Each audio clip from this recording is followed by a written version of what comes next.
At 5:15 p.m., the relative calm along the Donetsk-Luhansk frontier was violently shattered.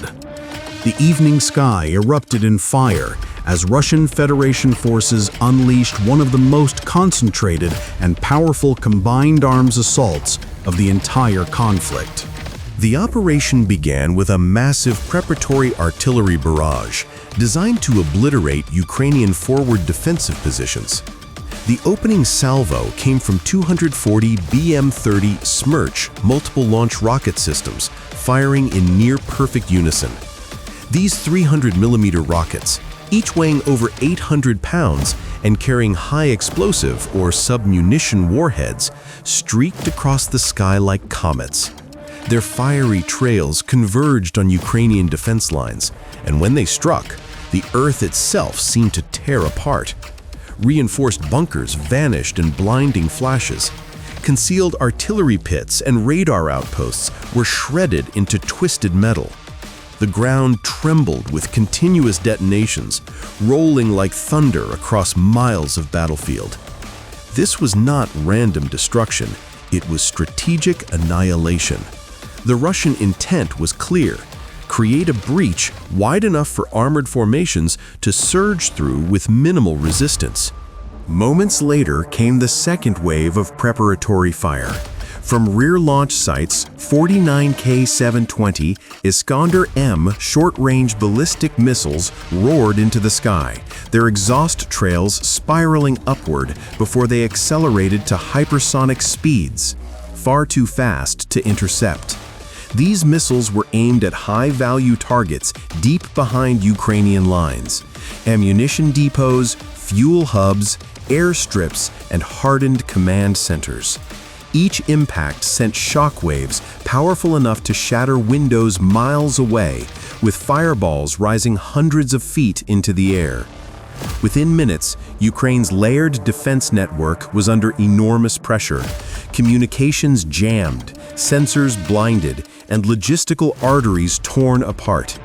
It was a textbook application of Russian deep battle doctrine: overwhelm, paralyze, and crush the enemy before the ground assault even begins. Under this cover of fire, the engineering vanguard began to move. 20 UR-77 meteorite mine-clearing vehicles advanced through the inferno, each launching explosive line charges across suspected minefields. The resulting detonations cleared lanes nearly 100 meters long, corridors through which the main attack force could pass. Behind them came the heart of the Russian assault: 55 T-90M Proryev main battle tanks, each a 48-ton behemoth clad in Contact 5 explosive reactive armor and equipped with advanced active protection systems. Their 125mm smoothbore cannons, firing at speeds over 5,500 feet per second, were ready to engage any surviving Ukrainian armor. Flanking these steel giants were 900 elite VDV paratroopers, Russia's most feared shock troops. Armed with AK-12 rifles, grenade launchers, and Kornet anti-tank missiles, they rode forward in armored personnel carriers and infantry fighting vehicles. Their mission? Suppress infantry defenses, protect the tanks' flanks, and clear trenches.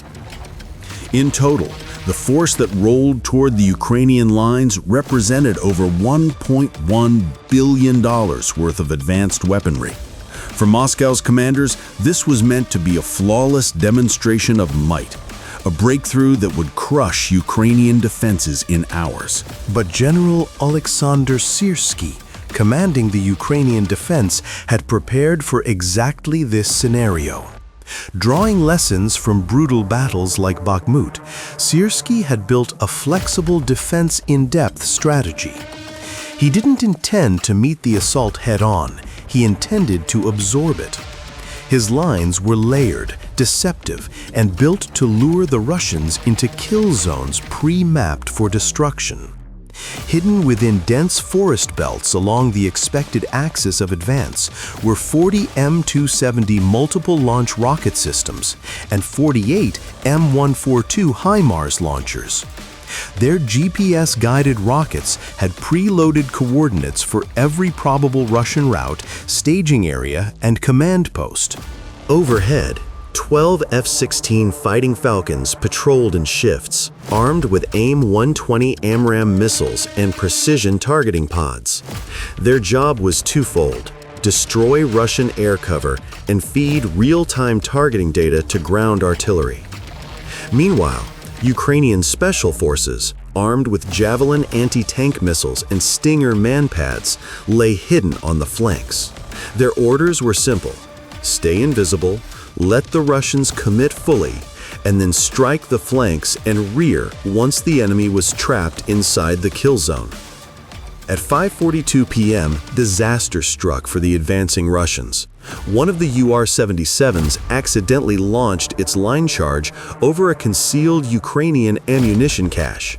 The resulting explosion was cataclysmic, a massive underground detonation that obliterated 10 Russian vehicles instantly, tossing tank turrets and wreckage into the air like toys. For a brief moment, confusion rippled through the Russian ranks. The assault column halted, unsure whether they had hit a minefield or come under Ukrainian fire. From his command post, General Syrskyi coolly assessed the situation and ordered, "Hold positions." He correctly guessed the Russians would misinterpret the blast as a successful strike on Ukrainian defenses rather than a blunder in their own line. That brief pause was all Ukraine needed. Moments later, the sky lit up again, but this time it was Ukrainian fire. The 12 F-16s swooped in from altitude, their radars locking onto 7 Russian K-52 Alligator attack helicopters providing overwatch. Within seconds, volleys of AMRAAM missiles streaked toward their targets. The helicopters exploded mid-air, 7 fireballs marking the loss of Russia's eyes and air support. Then came the HIMARS counterstrike. 96 GMLRS rockets rose into the dusk and curved downward toward the stalled Russian armor. The precision was surgical. Within 5 minutes, 22 T-90M tanks were destroyed or disabled, many with their turrets blown clean off. The surviving Russian commanders, furious and disoriented, ordered retaliatory fire. BM-30 Smerch launchers redirected their rockets toward suspected HIMARS positions, one salvo scoring a hit on a Ukrainian forward post and killing several soldiers. But it was too little, too late. Ukraine's M270 systems retaliated instantly, firing 40 more rockets into Russian staging zones. Entire infantry companies were shredded. Command vehicles vanished in firestorms. Communications collapsed. By 6:05 p.m., less than an hour after the ground attack began, the Russian armored spearhead had already lost nearly 1/3 of its strength. From the forests, Ukrainian special forces opened fire. Dozens of Javelin missiles streaked into the flanks of disorganized tank formations, destroying another 7 vehicles. Russian VDV troops dismounted and returned fire with Kornet missiles, managing to destroy 1 Ukrainian vehicle, but their attempts at regrouping were futile under constant precision bombardment. By 6:20 p.m., the battlefield had transformed into chaos.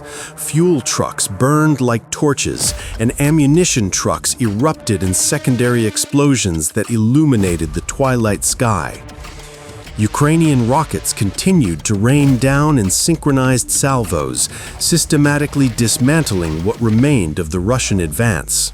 Above, the F-16s strafed retreating infantry columns with 20mm cannon fire. Russian paratroopers scattered for cover in ditches and ruined houses. Each regrouping attempt was met with another guided strike. By 6:30 p.m., fewer than 20 of the original 55 tanks remained operational. Russian artillery attempted a desperate counter-barrage, firing over 400 shells in 15 minutes, but without aerial spotting or command coordination, most shells hit empty ground. At 6:45 p.m., the Russian assault had collapsed completely. Infantry losses exceeded 350 dead or wounded. What remained were isolated pockets of men fighting blindly without leadership or communication. The final blow came just before 7 p.m. A combined HIMARS M270 strike located and obliterated the main Russian field command post, killing several senior officers. With their leadership decimated, the surviving units could only fight defensively until their ammunition ran out.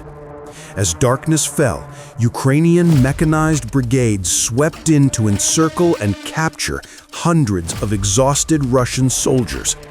The once formidable armored spearhead was now a graveyard of burning T-90s and shattered vehicles. What Moscow had envisioned as a swift, surgical breakthrough had become one of its most disastrous defeats in a single day. The battlefield glowed with wreckage, smoke, and silence. The message was unmistakable. Brute force had met precision and lost. Ukraine's disciplined, intelligence-driven defense had not just held, it had humiliated a superior force.